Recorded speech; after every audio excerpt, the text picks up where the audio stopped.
Did you know that two of Harry Potter's most beloved characters almost made Ron perform an unbreakable vow at 7 years old, and that they stole the Marauders map in their very first year at Hogwarts?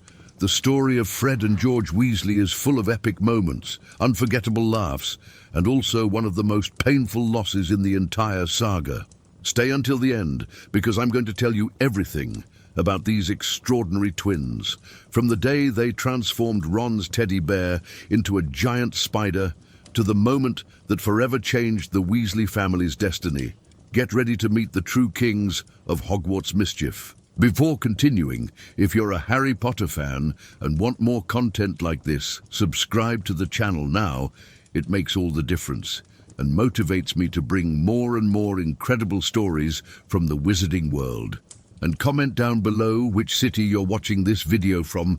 I love knowing where the wizards and witches who follow the channel are. Fred and George Weasley were born on April 1st, 1978. And look, it's no coincidence that these two were born exactly on April Fool's Day. Fred was a few minutes older than George, and he absolutely made a point of reminding him of this, always bragging whenever he could about this slight age advantage. From the moment they came into the world, these two were already destined to be the greatest sources of headache and joy for the Weasley family.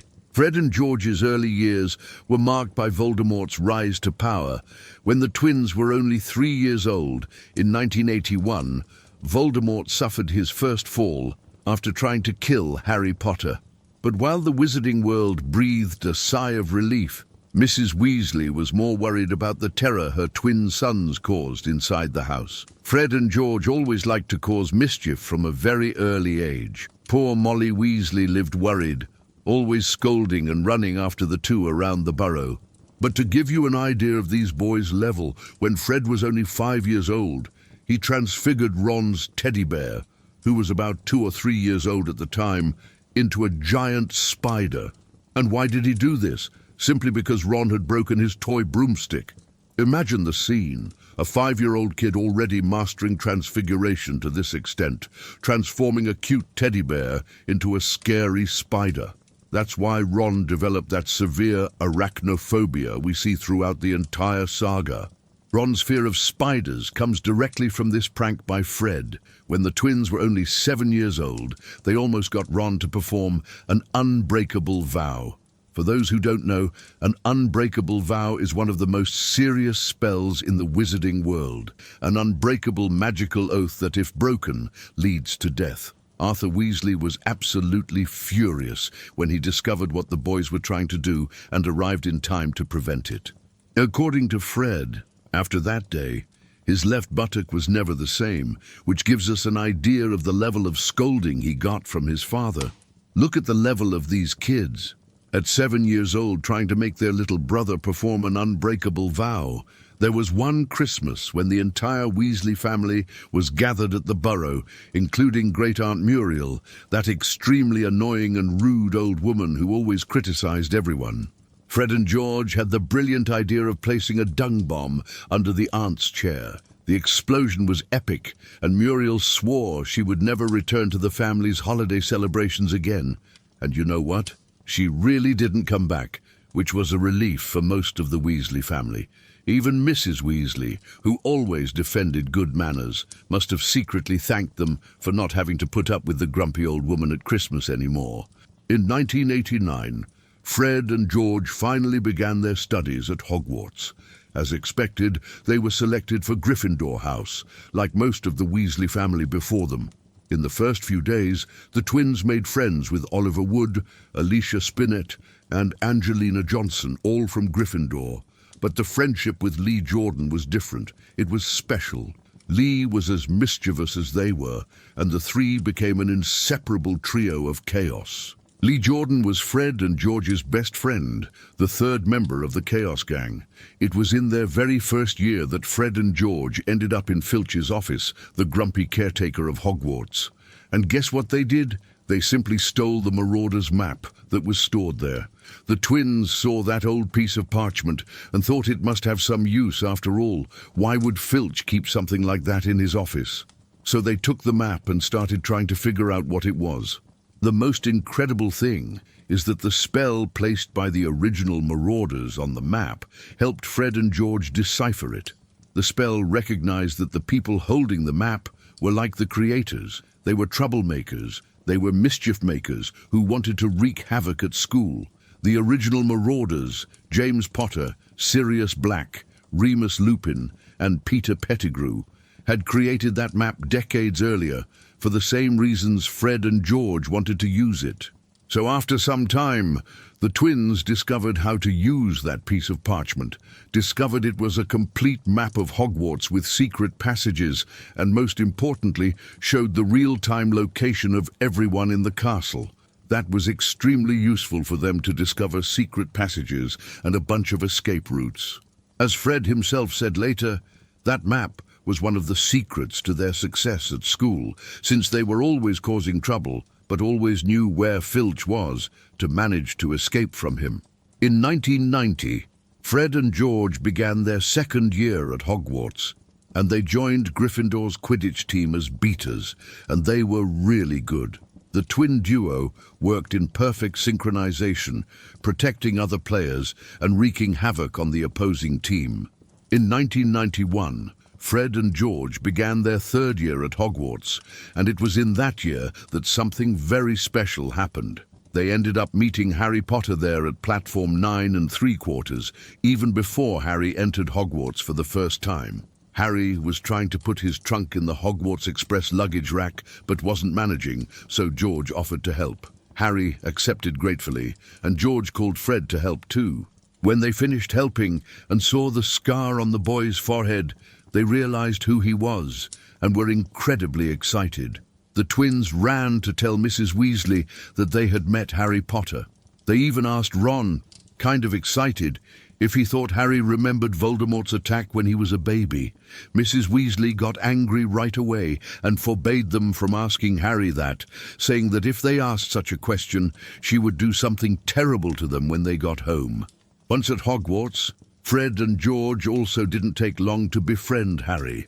In fact, they celebrated loudly when Harry was selected for Gryffindor, shouting that they had won Potter for their house. And when Harry was invited to be Gryffindor's Quidditch seeker, the twins were even happier. Having Harry on the team meant that Gryffindor finally had real chances of winning the Quidditch Cup. At Christmas 1991, the Weasley family stayed at Hogwarts. Fred, George and Ron remained at the castle while Mr. and Mrs. Weasley and Ginny went to Romania to visit Charlie, the older brother who worked with dragons. Fred and George's favorite pastime during that Christmas vacation was attacking Professor Quirrell's neck with enchanted snowballs, hitting the back of his turban. Little did they know they were throwing snowballs at Voldemort's face, who was possessing Quirrell underneath that turban. They're too much, without knowing they were messing with the most dangerous wizard of all time. In 1992, Fred and George began their fourth year at Hogwarts. It was in this year that the Chamber of Secrets was opened, and Ginny ended up being possessed by Tom Riddle's diary.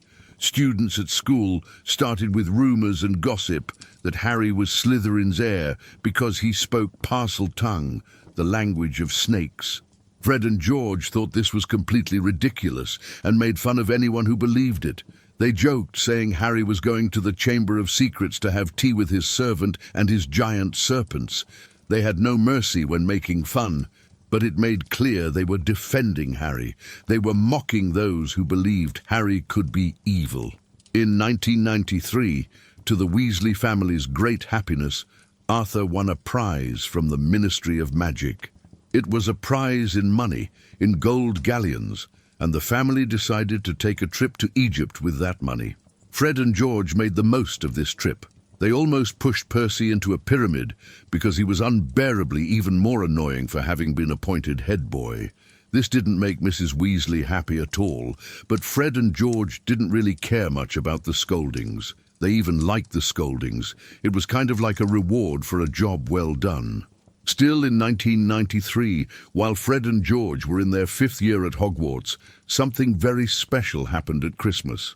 The twins gave Harry the Marauder's map as a gift. They realized Harry needed that map more than they did, especially with the whole situation of Sirius Black having escaped from Azkaban and supposedly hunting Harry. The twins taught Harry how to use the map and told him to be happy with it. You can't help but love Fred and George. This gesture shows how generous they were and how much they cared about Harry. They gave him one of their most valuable possessions, something that had been essential to their adventures for years. In 1994, Fred and George were already inventing some of their products. They already had a well-defined plan to set up a shop of magical products and jokes in Diagon Alley in London. They were already doing some product tests, and on one of these occasions, they deliberately dropped a Tung-Tung toffee near Dudley Dursley on the platform. Dudley picked it up and ate it, and his tongue swelled absurdly. Mr. Dursley was furious, and Mrs. Weasley also argued with the twins, but Fred and George made it clear it hadn't been an accident. They had dropped it on purpose because Dudley was a spoiled brat and mistreated Harry. As they said, if it was on purpose, he deserved it. In that same year, Fred and George went to the Quidditch World Cup along with the family and Harry.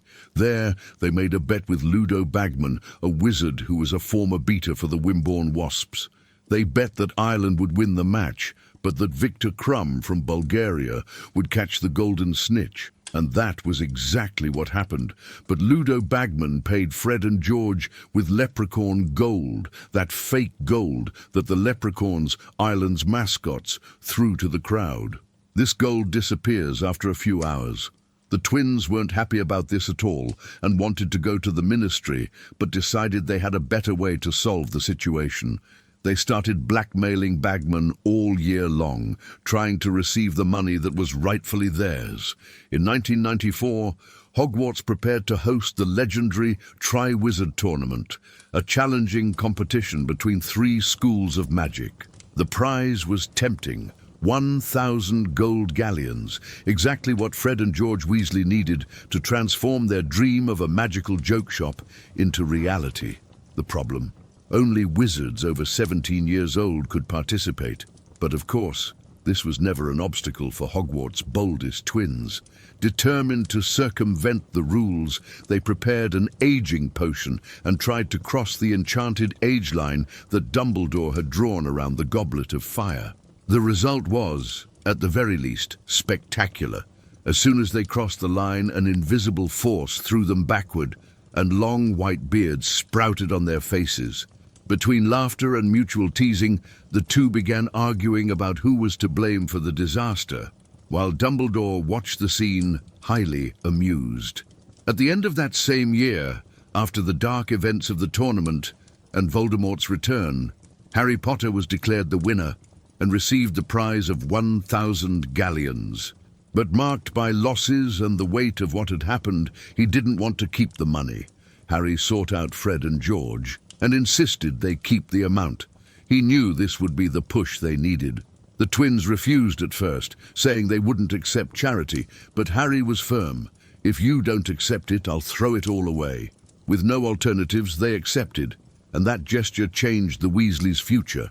With the money, Fred and George could finally invest in their products and found the legendary Weasleys Wizard Wheezes in Diagon Alley.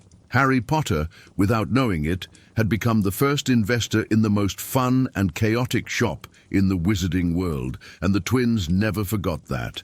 In 1995, Fred and George Weasley spent the summer at number 12, Grimmauld Place, headquarters of the Order of the Phoenix. Now officially of age, they could use magic outside Hogwarts, and of course, they abused this right. They had just passed the apparition test and amused themselves appearing and disappearing through the house's rooms, to the despair of Mrs. Weasley, who lived on the verge of a nervous breakdown. It was also there, at the Order's headquarters, that the twins began showing some of their most creative products, like the famous extendable ears, used to try to hear, unsuccessfully of course, the Order's secret meetings. When the new school year began, the twins returned to Hogwarts for their last year of studies, but the truth is that studying was no longer their priority. Fred and George had bigger plans, and school seemed too small for their ambitions. It was in this same year that Dolores Umbridge arrived at the castle, sent by the Ministry of Magic, establishing an authoritarian regime inside Hogwarts. Rules, decrees, and absurd punishments multiplied every day. But let's face it, obeying authority was never the Weasleys' strong suit. Fred and George simply couldn't stand Umbridge. They joined Dumbledore's army, the secret group of students led by Harry Potter that trained defense against the dark arts in secret. Meanwhile, the twins continued selling their products clandestinely through the corridors. Many of them created thanks to the Tri-Wizard Tournament prize they had received from Harry. Business was going well, until Umbridge decided to ban all Weasley products, trying to put an end to Hogwarts' most legendary pranks once and for all. The day Dolores Umbridge assumed the position of headmistress of Hogwarts marked a turning point in the castle's history. With Dumbledore forced to leave the school after the discovery of Dumbledore's army, the already suffocating environment became unbearable. It was at this moment that Fred and George Weasley made the decision that would immortalize them in Hogwarts legends. The twins exchanged a single look, that kind of silent communication that only twin siblings possess, and reached the same conclusion. If Hogwarts was destined to become hell under Umbridge's command, they wouldn't stay to witness it.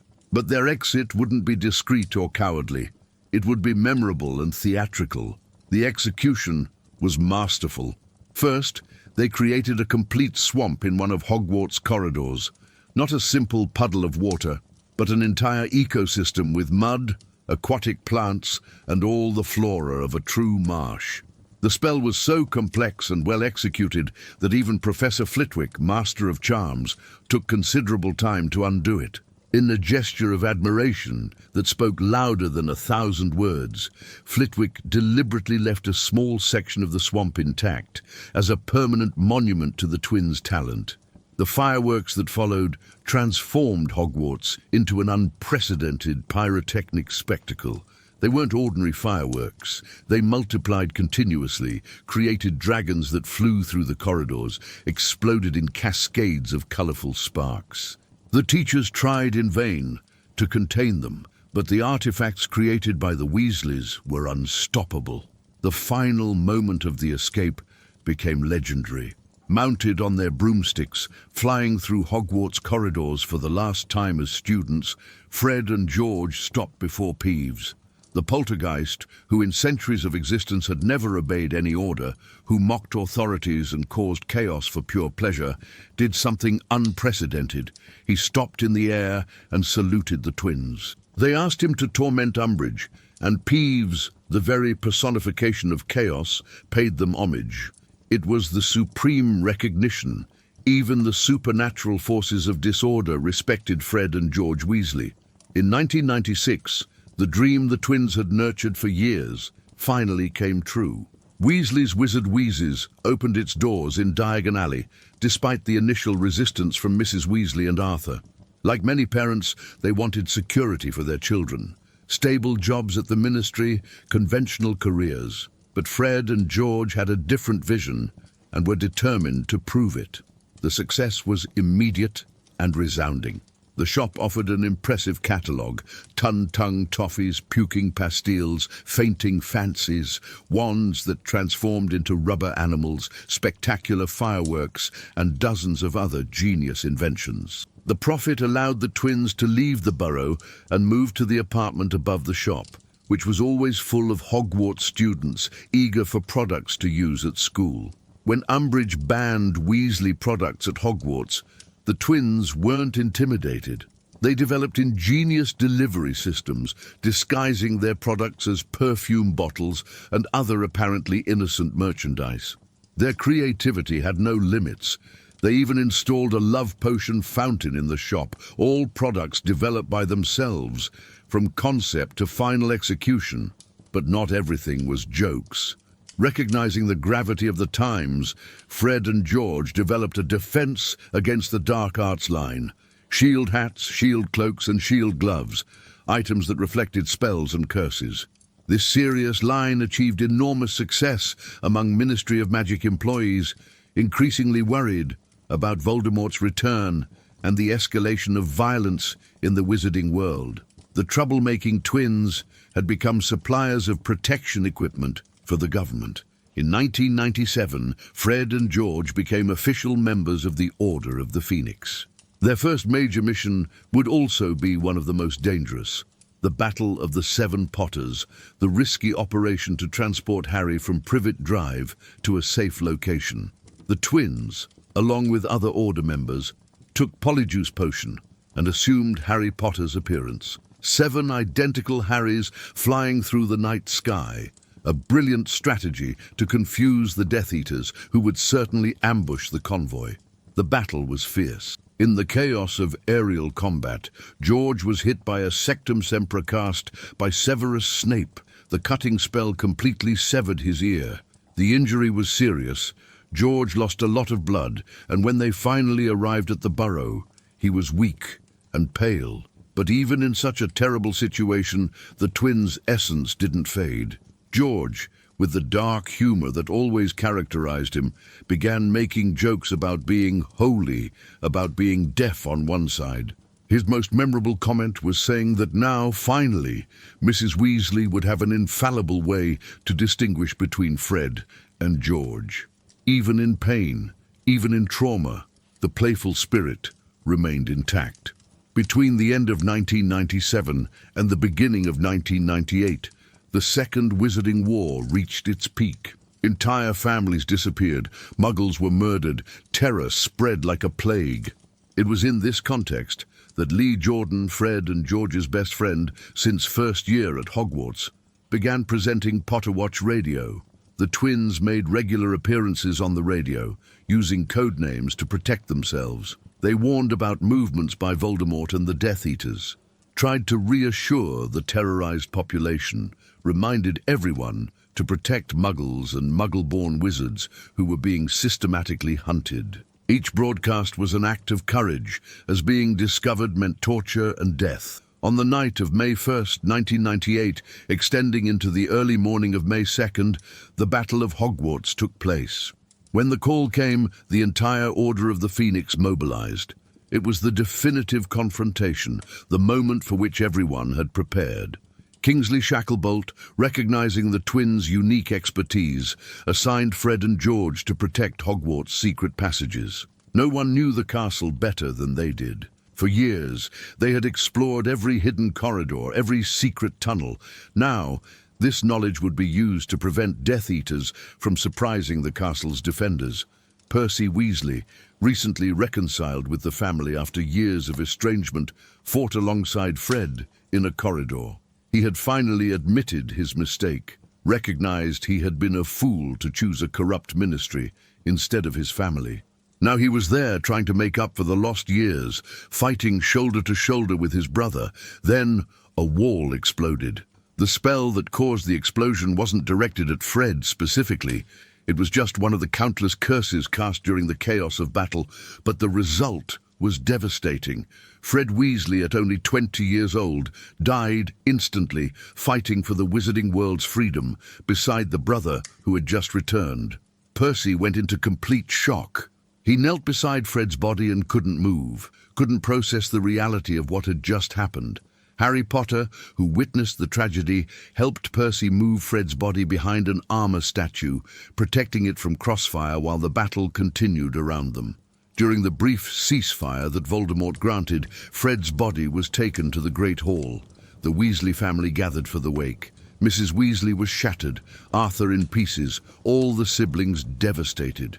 But no one, absolutely no one, was worse than George. In the second part of the Battle of Hogwarts, George continued fighting. He fought alongside Lee Jordan, and together with Professor Flitwick, they saved Draco Malfoy from a Death Eater. When Harry finally defeated Voldemort and the war ended, victory tasted like ashes for George. His life had been divided in two: the time with Fred and the time without him. Beyond brothers, beyond best friends, they were twins, two halves of a whole, connected from the first moment of existence. They had shared every significant experience of their lives. They had built a business together, a dream materialized through years of joint work and dedication. George had to learn a new, impossible reality, waking up every day without Fred, running Weasley's Wizard Wheezes alone. Each product in the shop carried the mark of both. Each invention was born from conversations between them, from shared laughter, from crazy experiments they did together, often using themselves as guinea pigs. But George continued. He continued because that's what Fred would have wanted. That's what Fred would have done if the situation were reversed. The shop remained open, remained successful, continued bringing joy and laughter to thousands of wizards. The legacy they had created together survived, even though one of its creators was no longer there to see it flourish. Over time, George began to rebuild his life, painful piece by painful piece. He married Angelina Johnson, his former Gryffindor Quidditch team colleague. Angelina had been Fred's date to the Yule Ball during the Triwizard Tournament in 1994. Somehow, this must have brought comfort. She understood the loss, understood the void Fred had left. George and Angelina had 2 children, a girl named Roxanne and a boy. When the boy was born, George made a decision loaded with meaning. He named him Fred. It was a way to keep his brother alive, to ensure his name continued to be spoken, that his memory remained present in the family. The children grew up hearing stories about the legendary uncle they never met, about the epic adventures Fred and George had lived together. Years later, when Ron retired from his position as an Auror, he joined George as a partner in Weasleys Wizard Wheezes. Together, they kept the business prosperous and profitable, preserving alive the dream Fred and George had started. Ron could never replace Fred. No one could, but having his younger brother working by his side, helping to keep that legacy alive, certainly brought some comfort to George. Fred and George Weasley represent everything that's best in human nature. They were loyal to their last breath, brave not in the way that seeks glory, but in the way that simply does what needs to be done when no one else wants to do it. They were funny, bringing light to the darkest moments, making people laugh during the war, during the darkest times the wizarding world had ever witnessed. They were inventors, entrepreneurs, dreamers. They took a seemingly crazy idea, opening a joke shop, and transformed it into a thriving business, into a source of joy for thousands of people. They proved it's possible to do what you love and be successful, that it's not necessary to follow the traditional path everyone expects. They were protectors. They always defended the weakest, always stood on the right side, even when it meant defying authority, even when it meant risking everything. They defended Harry when everyone considered him Slytherin's heir. They fought against Umbridge when she turned Hogwarts into a prison. They joined the Order of the Phoenix and risked their lives for everyone's freedom. Fred's death was devastating, but it demonstrated exactly what war is. In war, people die. Good, funny, talented people, full of life and with everything ahead of them. They die. War doesn't choose, doesn't spare, has no mercy. War takes away people you love, people without whom you never imagined having to live. The scene of the escape from Hogwarts remains iconic, one of the most memorable moments of the entire saga. 2 17-year-olds looking at a dictatorial regime and saying no, refusing to accept it, leaving on their own terms, with style, with grandeur, leaving a mark no one would ever forget. The swamp in the corridor, the fireworks that not even the teachers could stop, Peeves saluting. It was perfect. Fred Weasley lived only 20 years, but what 20 years they were. He filled every moment with laughter, adventures, love, loyalty, and courage. He did more in those 20 years than many people do in 80. He and George changed Hogwarts, changed Diagon Alley, changed the lives of everyone they knew. They proved you can be who you are, follow your dreams, do what you love and still be successful.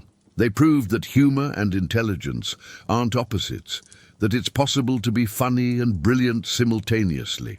They proved that family is everything, that loyalty is worth more than gold, that making people laugh, especially in the most difficult moments, is one of the greatest gifts you can give to the world. George lost Fred, but never lost the spirit they shared. He continued making people laugh, continued inventing, continued living with courage, humor, and loyalty. Because that's what Fred would have wanted. That's what Fred would have done if the situation were reversed. Fred and George Weasley taught us that life should be lived intensely, with laughter, with courage, with loyalty. That dreams are worth pursuing, even when everyone says you should follow a safer path. That family and friends are more important than anything else. And that even in the darkest moments, there's always room for joy, for a joke, for a smile. Fred's legacy lives on. In every product sold at Weasleys Wizard Wheezes, in every child who laughs while using a Tung toffee, in little Fred Weasley who carries his uncle's name with pride, in every story told about the legendary twins. Rest in peace, Fred Weasley. Your legacy lives on, bringing laughter and joy to the world. And George, you're a warrior for having continued, for having kept your dream alive, for having honored your brother's memory in the best possible way. If you made it this far, thank you so much for embarking on this journey through the complete story of Fred and George Weasley. I hope you were as moved as I was revisiting these incredible characters' trajectory. If this content touched your heart, leave your like. It helps the channel grow immensely and motivates me to continue bringing deep stories about the Harry Potter universe. If you're not subscribed yet, subscribe to the channel so you don't miss the next videos, and activate the bell to receive all notifications. Comment down below what your favorite moment of the Weasley twins was. Which prank made you laugh the most? Which moment moved you deeply? I love reading your stories and connections with these characters. Until the next video, and always remember, magic is in the details, and the best stories are those that continue living in our hearts.